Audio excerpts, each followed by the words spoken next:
Hey everybody, this time we've got a beginner's class for you, and it's all about using softboxes to improve your off-camera flash photography.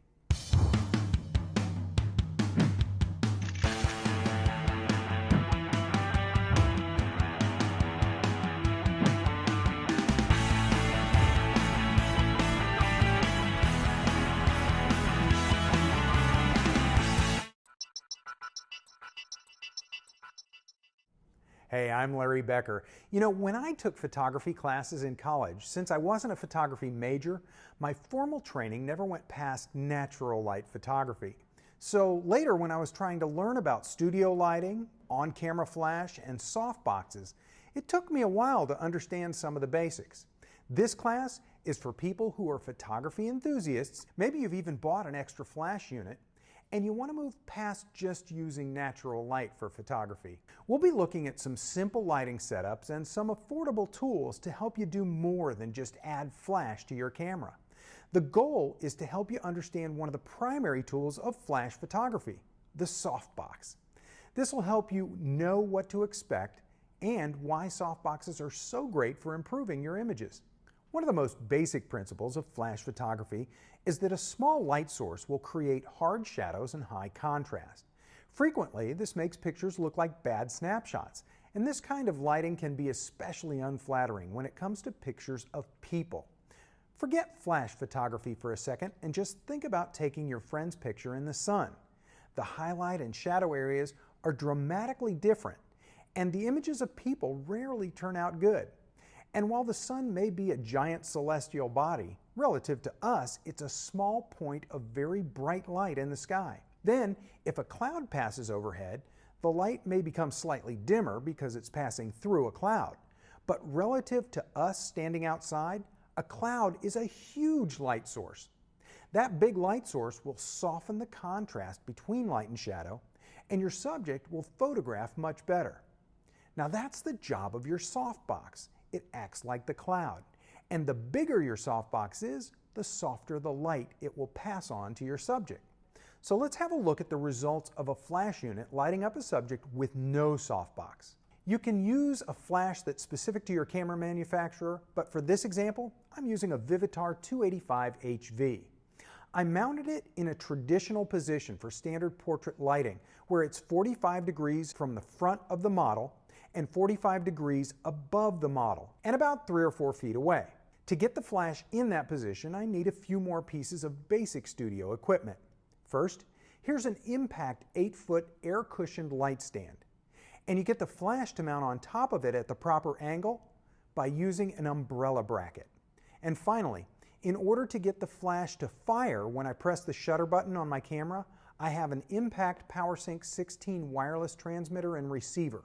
And you could connect these with a cable and that would work okay, but wireless triggers are so much more convenient and versatile than a cable.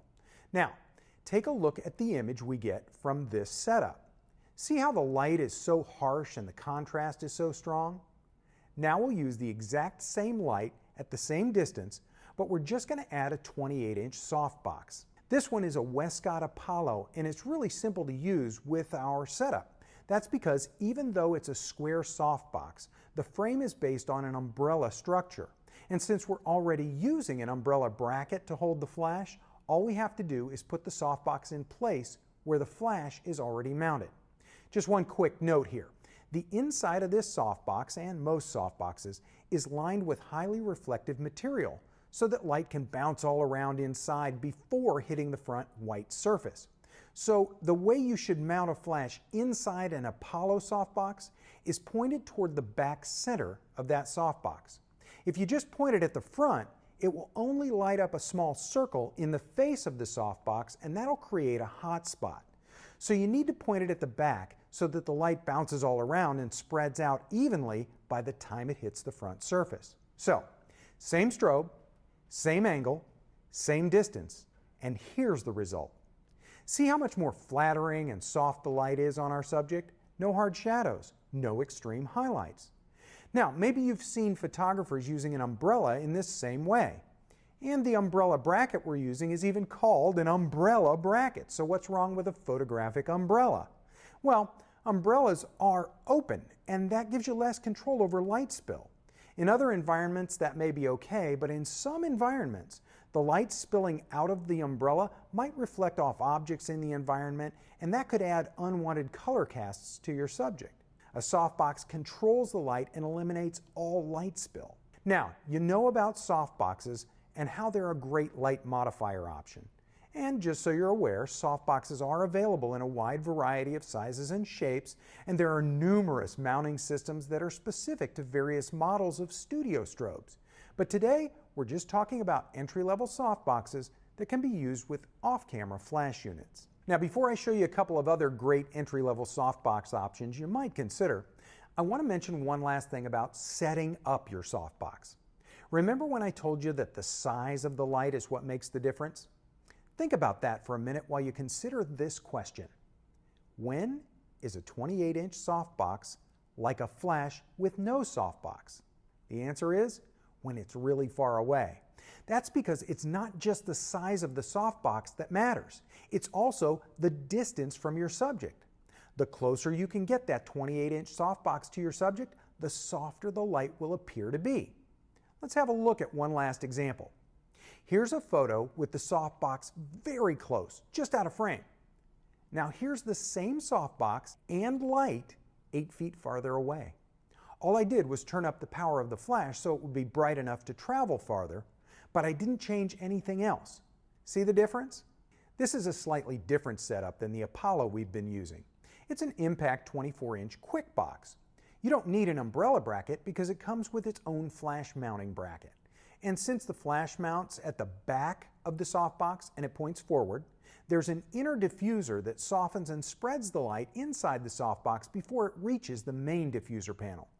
It's a slightly different design, and they both fold down to different shapes, but they're both compact and great for travel. Now, this next little gadget doesn't work with the 24-inch Quikbox setup, but it will work inside the Apollo. I personally have several flash units, and sometimes mounting more than one flash unit inside my medium Apollo gives me more light, or it lets me turn down the power of the individual flashes to save battery and get more flashes per charge. I love this Impact triple hot shoe flash adapter. It has 3 hot shoe sockets, and all you need is just one wireless trigger, like we talked about earlier, to fire 2 or 3 flashes at the same time. One last gadget I want to show you is something that's a great addition to either one of these setups. It's an Impact Mini Boom Arm. Both of these lightweight softboxes work great at the top of a light stand, but they can't always be tilted in exactly the place you might want. Adding this boom arm to your light stand allows you to maneuver your softbox into even more positions and more extreme angles. So now you've learned a little bit about why photographers love the results and the control they get from using a softbox, and you know some of the entry-level options that give you professional-looking results from inexpensive off-camera flash units. We hope this has been helpful and that your flash photography looks better as a result. For B&H Photo and Kelby Training, I'm Larry Becker. Thanks for watching. For more information, please visit us online, give us a call, or stop by our New York City Superstore. You can also connect with us on the web.